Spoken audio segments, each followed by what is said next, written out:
ಎಷ್ಟು ಚೆನ್ನಾಗಿದೆ ನೋಡಿ ಇಲ್ಲೆಲ್ಲ ಜಾಗ. ಬಾರ್ಡರ್ ಅಲ್ಲಿ ಇದೀವಿ ಕಣ ನಾವಿವತ್ತು. ನಾವಿವತ್ತು ವಿಡಿಯೋ ಮಾಡಕ್ಕೆ ನಗುವನ ಹಳ್ಳಿಗೆ ಬಂದಿದೀವಿ. ನಗೋ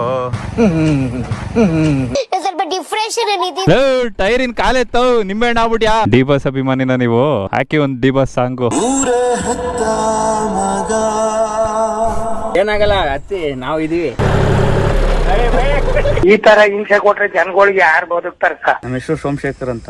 ನಾವು ನಗುನಳ್ಳಿಯಿಂದ, ಶ್ರೀರಂಗಪಟ್ಟಣ ತಾಲೂಕು, ಮಂಡ್ಯ ಜಿಲ್ಲೆ. ಇದು ಜಾಂಡಿ ಟ್ರ್ಯಾಕ್ಟರ್ ನಾವು ತಗೊಂಡು 4 ವರ್ಷ ಆಯ್ತು. JCB ವಿಡಿಯೋ ಮಾಡಿದಾಗ ಸುಮಾರು ಜನ ಟ್ರ್ಯಾಕ್ಟರ್ ವಿಡಿಯೋ ಮಾಡಿ ಅಂತ ಕೇಳಿದ್ರಿ. ಅದಕ್ಕೋಸ್ಕರ ಇವತ್ತು ಟ್ರ್ಯಾಕ್ಟರ್ ವಿಡಿಯೋ ಮಾಡಕ್ ಬಂದಿದೀವಿ. ಇವತ್ತು ನಮ್ ಜೊತೆ ಇರೋದು ಜಾನ್ ಡಿಯರ್ ಅವರ 5105 ಟ್ರ್ಯಾಕ್ಟರ್. ನಾರ್ಮಲಿ ನಾವೆಲ್ಲ ಟ್ರ್ಯಾಕ್ಟರ್ ಗಳನ್ನ ನೋಡಿರೋದು ರೆಡ್ ಕಲರ್ ಇರುತ್ತೆ, ಆದ್ರೆ ಜಾನ್ ಡಿಯರ್ ಟ್ರ್ಯಾಕ್ಟರ್ ಗಳು ಗ್ರೀನ್ ಕಲರ್ ಇರುತ್ತೆ. ಫಾಸ್ಟ್ ಎಷ್ಟು ಹೋಯ್ತದ ಇದು? ಫಾಸ್ಟ್ ಆಗಿ ಹೋದ್ರೆ ಮೈಲೇಜ್ ಕೊಡಲ್ಲ ಅಂತ ಕೊಡಲ್ಲ, ನಂಗೆ ಮೂಡಿಲ್ಲ. ಫ್ರಂಟ್ ಅಲ್ಲಿ ಇರುವಂತ 2 ಟೈರ್ ಗೆ ಆಲ್ಮೋಸ್ಟ್ 14,000 ಆಗಿದೆಯಂತೆ. ಬ್ಯಾಕ್ ಟೈರ್ ನ ಚೇಂಜ್ ಮಾಡಬೇಕು ಅಂದ್ರೆ ಆಲ್ಮೋಸ್ಟ್ 55,000 ರೂಪಾಯಿ ಆಗುತ್ತೆ ಎರಡರಿಂದ. ಇವೆಲ್ಲ ವೀಲ್ ಅಲೈನ್ಮೆಂಟ್ ಕ್ಲೀನ್ ಆಗಿ ಮಾಡಿಸ್ಕೊಂಡ್ರೆ ಟೈರ್ ಅಷ್ಟು ಸಮಯ ಇಲ್ಲ. ನಮ್ಮ ದೇಶದಲ್ಲಿ ಇರುವಂತ ಒಂದು ವೆಹಿಕಲ್ ಸುಮಾರು ಕೆಲಸನ ಮಾಡುತ್ತೆ ಅಂದ್ರೆ ಪ್ರಾಬಬ್ಲಿ ಇದು ಟ್ರ್ಯಾಕ್ಟರ್ ಇರಬೇಕು. ಸಮ್ಮರ್ ಟೈಮಲ್ಲೆಲ್ಲ ಸ್ವಲ್ಪ ಒಣಗುತ್ತಲ್ಲ ತೋಟ, ಅದಕ್ಕೆ ಮೋಟರ್ ಕನೆಕ್ಟ್ ಮಾಡ್ಕೊಂಡು ಪಂಪ್ ಸೆಟ್ ತರ ಮಾಡ್ಬೋದು. ಇದನ್ನ ನಾರ್ಮಲ್ ಆಗಿ ಓಡಿಸಬಹುದು, ಹಿಂದ್ಗಡೆ ಟ್ರೈಲರ್ ಹಾಕೊಂಡು ಹೋಗ್ಬೋದು, ನೇಗ್ಲ್ ಹಾಕೋಬಹುದು, ಔಷಧಿ ಹೊಡೆಯೋ ಮಿಷಿನ್ ಹಾಕೋಬಹುದು. ಅದೇ ತರ ಭೂಮಿನ ಹದ ಮಾಡಬೇಕು ಅಂದ್ರೆ ಈ ಮಿಷಿನ್ ಹಾಕೋಬಹುದು.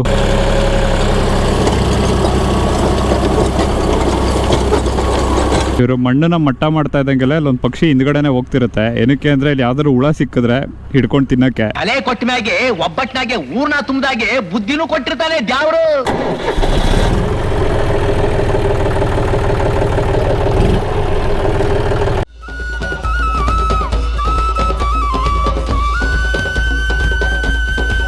ಫ್ರಂಟ್ ಅಲ್ಲಿ 2 ಹೆಡ್ ಲೈಟ್ ಗಳನ್ನ ಕೊಟ್ಟಿದ್ದಾರೆ. ಇದ್ರಲ್ಲಿ ಒಂದ್ ಲೈಟ್ ಎಗರೋಗ್ಬಿಟ್ಟಿದೆ. ಇಂಡಿಕೇಟರ್ ಅಲ್ಲಿ ಸೈಡ್ ಅಲ್ಲಿ ಇದೆ. ಇದ್ರ ಆಕ್ಸೆಲ್ ನೋಡಿ ಏನ್ ಗಟ್ಟಿ ಇದೆ. ಹಿಂದ್ಗಡೆ ಇವ್ರು ಹಾಕಿರುವಂತ ಮಷಿನ್ ಗೆ ಆಲ್ಮೋಸ್ಟ್ 1-1.5 ಲಕ್ಷ ಆಗುತ್ತೆ. ಓವರ್ ಆಲ್ ಟ್ರ್ಯಾಕ್ಟರ್ ಕಾಸ್ಟ್ ನೋಡೋದಾದ್ರೆ ಈ ಪರ್ಟಿಕ್ಯುಲರ್ ಮಾಡೆಲ್ ಗೆ 9 ಲಕ್ಷ ತನಕ ಆಗುತ್ತಂತೆ. ಟ್ರ್ಯಾಕ್ಟರ್ 9 ಲಕ್ಷ, ಇದಕ್ಕೆ 1 ಲಕ್ಷ ಎಕ್ಸ್ಟ್ರಾನಾ? ಟ್ರ್ಯಾಕ್ಟರ್ಗೂ ಸಬ್ಸಿಡಿ ಕೊಡ್ತಾರಾ?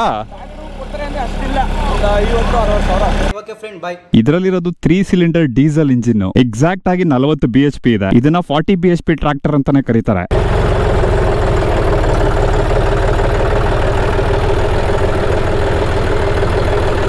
ಇದೇನ್ ಇಷ್ಟೊಂದು ಸ್ಮೂತ್ ಆಗೈತೆ ಸ್ಟೇರಿಂಗ್ ವೀಲು. ಇಲ್ಲಿ ಇದ್ರದ್ದು ಎಕ್ಸಾಸ್ಟ್ ಕೊಟ್ಟಿದ್ದಾರೆ. ಈ ಟ್ರ್ಯಾಕ್ಟರ್ ಅಲ್ಲಿ ಯೆಲ್ಲೋ ಕಲರ್ ಒಂದು ಸಿಂಗಲ್ ಸೀಟ್ ಕೊಟ್ಟಿದ್ದಾರೆ. ಸೀಟ್ ಮಾತ್ರ ಹೆವಿ ಕಂಫರ್ಟಬಲ್ ಆಗಿದೆ. ಹೆವಿ ಕುಶನಿಂಗ್ ಕೊಟ್ಟಿದ್ದಾರೆ. ಎಕ್ಸ್ಟ್ರಾ ಜನ ಹೋಗ್ಬೇಕು ಅಂದ್ರೆ ಮೇಲ್ಗಡೆ ಕುತ್ಕೊಂಡು ಹೋಗ್ಬೋದು. ಹಿಂದ್ಗಡೆ ಟೈಲ್ ಲೈಟ್ ಕೊಟ್ಟಿದ್ದಾರೆ. ಇದು ಆಕ್ಚುಲಿ ಟಾಪ್ ಲೆಸ್ ಆಗಿತ್ತು, ಇವಾಗ ಇದಕ್ಕೆ ಒಂದು ಟಾಪ್ ಹಾಕ್ಸಿದ್ದಾರೆ ಬಿಸಿಲು ಜಾಸ್ತಿ ಅಂತ. ಇಲ್ಲೊಂದು ಮ್ಯೂಸಿಕ್ ಸಿಸ್ಟಮ್ ಹಾಕ್ಸಿದ್ದಾರೆ. ಅಲ್ಲಿ ಸ್ಪೀಕರ್ ಇದೆ. ಇದೆಲ್ಲ ಜಿಂಚಾಕ್ ಐಟಮ್ ಗಳು ಹಾಕ್ಸಿದ್ದಾರೆ. ಈ ಟ್ರ್ಯಾಕ್ಟರ್ ಅಲ್ಲಿ ಫುಲ್ ಸಾಂಗ್ ಹಾಕೊಂಡು ವೈಬ್ ಮಾಡ್ಕೊಂಡು ಹೋಗ್ಬೋದು. ಎಲ್ಲರ ಟ್ರ್ಯಾಕ್ಟರ್ ಸಾಂಗ್ ಬರ್ತಿದ್ರೆ ಪಕ್ಕ ಇಲ್ಲಿ ಉಳ್ತವನಿ ಅಂತಾನೆ ನಾನು ಅನ್ಕೊಳ್ಳೋದು. ಮೂರಲ್ಲಿ ಇವ್ರು ಒಬ್ರದೇನಾ ಮ್ಯೂಸಿಕ್ ಸಿಸ್ಟಮ್ ಇರೋದು?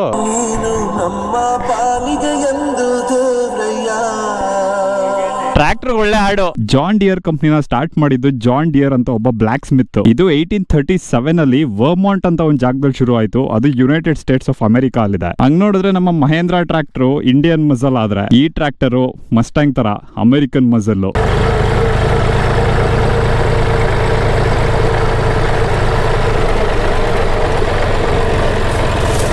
ಇನ್ನೊಂದು ಫನ್ ಫ್ಯಾಕ್ಟ್ ಏನು ಅಂದ್ರೆ ನಾವೇನ್ ಇವಾಗ ಲ್ಯಾಂಬೋರ್ಗಿನಿನ ನೋಡ್ತೀವಿ, ಲ್ಯಾಂಬೋರ್ಗಿನಿ ಸ್ಟಾರ್ಟ್ ಮಾಡಿದ್ದು ಟ್ರ್ಯಾಕ್ಟರ್ ಮಾಡ್ಕೊಂಡು. ಅದಾದ್ಮೇಲೆ ಅವರು ಸೂಪರ್ ಕಾರ್ ಗಳನ್ನ ಮಾಡಿದ್ರು. ಇಲ್ಲಿ ವಿಡಿಯೋ ಮಾಡ್ತಾ ಮಾಡ್ತಾ ನಮ್ ಕಣ್ಣಿಗೆ ಕಾಣಿಸಿದ್ದು 150 ಪಲ್ಸರ್, ಅದು ಬ್ಲಾಕ್ ಕಲರ್. ಈ ತರ ಹಳ್ಳಿಗಳಲ್ಲಿ ಒಂದಲ್ಲ ಒಂದ್ ಹುಡುಗ ಈ ತರ ಗಾಡಿನ ಇಟ್ಕೊಂಡು ಹವಾ ಮಾಡ್ತಾ ಇರ್ತಾನೆ. ಬರೀ ನನ್ ಮೇಲಿನ ಪ್ರೀತಿಗೆ ಹಳ್ಳಹಳ್ಳಿಯಿಂದ ಗಾಡಿ ತಗೊಬಂದ್ ಲೈನಕ್ಕೂ ನಿಲ್ಲಿಸ್ಬಿಡ್ತಾರೆ. ಎಷ್ಟು ದೂರ ಹೋಗಿದ್ದೀರಾ ಟ್ರ್ಯಾಕ್ಟರ್ ಎತ್ಕೊಂಡು? ಮ್ಯಾಕ್ಸಿಮಮ್ ಹುಣಸೂರ್ ತನಕ. ಮಹೇಂದ್ರಾಗೆ ಕಂಪೇರ್ ಮಾಡಿದ್ರೆ ಜಾನ್ ಡಿಯರ್ ಸ್ವಲ್ಪ ಎಕ್ಸ್ಪೆನ್ಸಿವ್ ಆಗಿದೆ ಮೇಂಟೈನ್ ಮಾಡೋದಕ್ಕೆ. ಇದು ಸರ್ವಿಸ್ ಎಲ್ಲ ಅಲ್ಲಿಗೆ ಎತ್ಕೋಬೇಕಾ? ಮನೆ ಹತ್ರನೇ ಬಂದ್ ಮಾಡ್ಕೊಡ್ತಾರಾ? ಮನೆಗ್ ಬಂದ್ರೆ ಎಷ್ಟು ಚಾರ್ಜ್ ಮಾಡ್ತಾರೆ?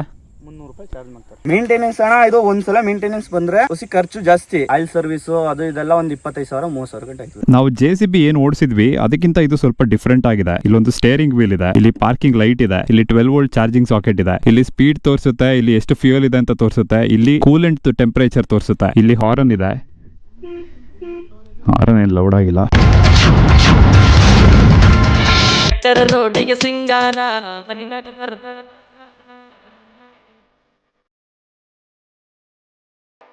ಇದು ಚೋಕ್, ಲೆಫ್ಟ್ ಅಲ್ಲಿ ಕ್ಲಚ್ ಇದೆ, ರೈಟ್ ಅಲ್ಲಿ ಬ್ರೇಕ್ ಇದೆ. ಇದು 4 ವೀಲ್ ಡ್ರೈವ್ ಆಗಿದ್ರು ಕೂಡ ಬ್ರೇಕ್ ಅಪ್ಲೈ ಆಗೋದು ಬರೀ ಹಿಂದೆ ವೀಲ್ಗೆ. ನೀವು ಸ್ಟ್ರೈಟ್ ರೋಡ್ ಅಲ್ಲಿ ಹೋಗ್ಬೇಕಾದ್ರೆ ಎರಡನ್ನೂ ಒಟ್ಟಿಗೆ ಯೂಸ್ ಮಾಡ್ಕೋಬಹುದು. ನೀವು ಗದ್ದೆಗಳಲ್ಲಿ ಕೆಲಸ ಮಾಡಬೇಕು ಅಥವಾ ಟೈಟ್ ಟರ್ನ್ ತಗೋಬೇಕು ಅಂದಾಗ ರೈಟ್ ಸೈಡ್ ಬ್ರೇಕ್ ಇಟ್ಕೊಂಡ್ರೆ ಈಸಿಯಾಗಿ ರೈಟ್ ಗೆ ತಿರ್ಕೋಬಹುದು, ಲೆಫ್ಟ್ ಬ್ರೇಕ್ ಹಿಡಿದ್ರೆ ಈಸಿಯಾಗಿ ಲೆಫ್ಟ್ ಗೆ ತಿರುಗಿಸಬಹುದು. ಇಲ್ಲೇನ್ ಚಿಕ್ಕದಾಗಿ ಒಂದು ಪೆಡಲ್ ನೋಡ್ತಾ ಇದೀರಾ, ಇದು ಥ್ರಾಟಲ್. 2 ವೀಲ್ ಡ್ರೈವ್ ಅಲ್ಲಿ ಆಯ್ತಾ? ಇದೇನ್ ಬ್ರೇಕ್ ನಿಲ್ಲೋದೇ ಇಲ್ಲ? ಓ ಫುಲ್ ಹಿಡಿಬೇಕಾ? ಓ ಮೇಲ್ ಕಾಲ್ ಹಿಡ್ಕೊ ಮುಗ್ಬೇಕು, ಇಲ್ಲ ಎಕ್ಸ್ಲೇಟರ್ ಮುಗ್ಬಿಡ್ತೀನಿ. ಹ್ಯಾಂಡ್ ಅಲ್ಲಿ ನಾಪ್ ಕೊಟ್ಟಿದ್ದಾರೆ. ಇಲ್ಲಿ ಆಮೆ ಇದೆ, ಇಲ್ಲಿ ಮೊಲ ಇದೆ. ಇದು ಲೋ ಸ್ಪೀಡ್, ಇದು ಹೈ ಸ್ಪೀಡ್. ಅಲ್ಲಿ ಗಾಡಿ ಓಡಿಸಕ್ಕೆ ಅದು ಥ್ರಾಟಲ್. ಉಳೋ ಕೆಲಸ ಮಾಡ್ಬೇಕಾದ್ರೆ RPM ಮೇಂಟೈನ್ ಮಾಡಕ್ ಇದು. ನಮ್ಗೆ ಎಷ್ಟು ಬೇಕಷ್ಟು ಸೆಟ್ಟಿಂಗ್ ಮಾಡ್ಕೋಬಹುದು. 10, 15, 20, 5. ಈ ಟ್ರ್ಯಾಕ್ಟರ್ ನ ಸ್ಟಾರ್ಟ್ ಮಾಡ್ಬೇಕು ಅಂದ್ರೆ ಫಸ್ಟ್ ಕ್ಲಚ್ ಹಿಡ್ಕೊಂಡು ನ್ಯೂಟ್ರಲ್ಗೆ ಹಾಕೋಬೇಕು. ಆಮೇಲೆ ಮುಂದೆ ಎ ಅಂತ ಇದೆ, ಇಲ್ಲಿಗೆ ಹಾಕೊಂಡ್ರೆ ಗಾಡಿ ಸ್ಲೋ ಆಗಿ ಹೋಗುತ್ತೆ. ಆರ್ ಅಂದ್ರೆ ರಿವರ್ಸ್, ಬಿ ಏನಿದೆ ಅದಕ್ಕೆ ಹಾಕೊಂಡ್ರೆ ಒಂಚೂರು ಫಾಸ್ಟ್ ಆಗಿ ಹೋಗುತ್ತೆ. ಓಹೋ ಈಗ ಫಾಸ್ಟ್ ಆಗೋಯ್ತದೆ.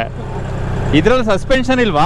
ಇದರಲ್ಲಿ 4 ಸ್ಪೀಡ್ ಗೇರ್ ಬಾಕ್ಸ್ ಇದೆ. ಫಸ್ಟ್, ಸೆಕೆಂಡ್, ಥರ್ಡ್, ಫೋರ್ತ್ ಮುಂದ್ಗಡೆ ಯಾವ ಸ್ಪೀಡ್ ಅಲ್ಲಿ ಹೋಗುತ್ತೆ, ರಿವರ್ಸ್ ಅಲ್ಲೂ ಕೂಡ ಅದೇ ಸ್ಪೀಡ್ ಅಲ್ಲಿ ಹೋಗುತ್ತೆ ಗುರು. ಇಲ್ಲಿ ಡೀಸೆಲ್ ಟ್ಯಾಂಕ್ ಇದೆ. ಮೇಂಟೈನ್ ಮಾಡ್ಕೋಬೇಕು ನೀಟಾಗಿ. ಲೋಡ್ ಕೆಲ್ಸಕ್ಕೆ ಉಳಿ ಕೆಲ್ಸಕ್ಕೆಲ್ಲ ಫೈನ್, ಅಂದ್ರೆ ಮೈಲೇಜ್ಗೂ ಫೈನ್ ಆಗೈತೆ. ಇನ್ನ ಇದ್ರ ಎಫಿಷಿಯನ್ಸಿನ 2 ತರ ಗೇಜ್ ಮಾಡಬಹುದು. ಒಂದು ಸ್ಟಾಟಿಕ್ ಆಗಿ ನಿಂತ್ಕೊಂಡು ಕೆಲಸ ಮಾಡೋದು, ಇನ್ನೊಂದು ಮೂವ್ಮೆಂಟ್ ಅಲ್ಲಿ ಇರೋದು. ಮೂವ್ಮೆಂಟ್ ಅಲ್ಲಿ ಇದ್ದಾಗ 1 ಲೀಟರ್ಗೆ 3 ರಿಂದ 4 ಕಿಲೋಮೀಟರ್ ಮೈಲೇಜ್ ಕೊಡುತ್ತೆ. ಸ್ಟಾಟಿಕ್ ಆಗಿ ಕೆಲಸ ಮಾಡ್ತಾ ಇದೀರಾ ಅಂದ್ರೆ 1 ಲೀಟರ್ ಡೀಸೆಲ್ ಅಲ್ಲಿ 3 ಅವರ್ ಕೆಲಸ ಮಾಡಬಹುದು. ಹೈಡ್ರಾಲಿಕ್ ಆಯಿಲ್ 1100 ಗಂಟೆಗೆ ಇರೋದು, ಇಂಜಿನ್ ಆಯಿಲ್ 250 ಗಂಟೆಗೆ ಇರೋದು. ಇಲ್ಲೇ ಮೀಟರ್ ಅಲ್ಲೇ ತೋರಿಸ್ಬಿಡ್ತದೆ ಟೈಮಿಂಗ್ಸ್. ಹಿಂದ್ಗಡೆ ಇರೋ ಐಟಮ್ ಗಳನ್ನ ನೀವು ಹೈಡ್ರಾಲಿಕ್ ಸಿಸ್ಟಮ್ ಇಂದ ಯೂಸ್ ಮಾಡ್ಕೋಬಹುದು. ಇದರಲ್ಲಿ ಇರುವಂತ ಲೆವರ್ ನ ಯೂಸ್ ಮಾಡ್ಕೊಂಡು ಹಿಂದ್ಗಡೆ ಇರುವಂತ ಸಿಸ್ಟಮ್ ನ ಕೆಳಗೆ ಮೇಲೆ ಇಳಿಸ್ಕೋಬಹುದು.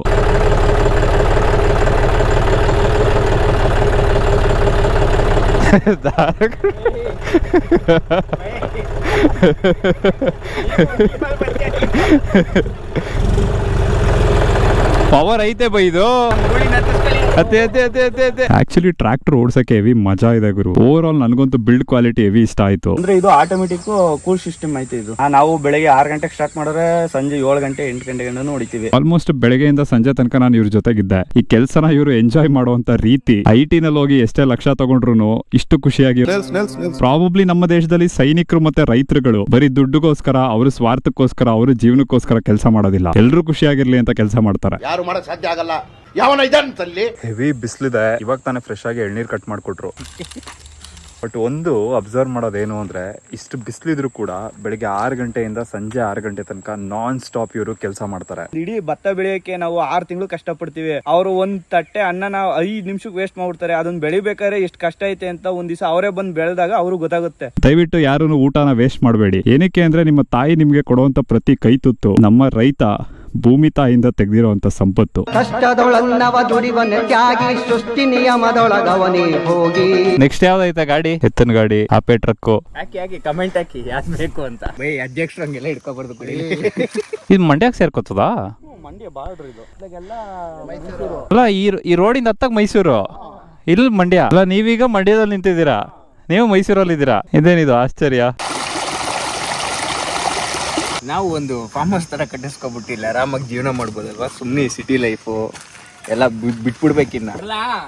ಹೋಗಿದ್ ಬರ್ಲಾ ಹೆಂಗೋ ಶರ್ಟ್ ಮಾಡೋದು. ಈ ನನ್ನ ಮಕ್ಕಳು ಒಂದೊಂದಲ್ಲ